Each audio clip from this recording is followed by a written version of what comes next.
Ni bawanka mai suna Garba Ibrahim wanda aka fi sanin shi da Freesh Al-Amin. Ya Allah, ya yi min kage, ya yi min sharri, ya ce da aure na ina bibiyar rayuwarsa. Ya Allah, ka fi kowa sanin wannan maganan ƙarya ce.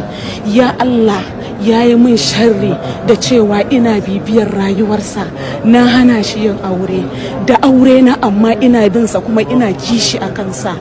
Ya Allah, ina rokanka idan har wannan maganan da ya faɗa a kaina gaskiya ne, ya Allah ka nuna example a kaina akan mutane. Ya Allah, ina rokanka ka wulakanta ni a gaban makiyana. Ya Allah, idan wannan maganan da kuma ya faɗa ba gaskiya bace a kaina, shi karan kansa da zuciyarsa ya san sharri yake mu. Ya Allah, ka bi min haƙƙina akan Garba Ibrahim wanda aka fi sanin shi da Freesh Al-Amin. Ya Allah, ka bi min haƙƙina. Ya Allah, kada ka ba su ikon tarwasa min aure na. Wallahi Freesh kai asara, Allah ya tsine maka albarka.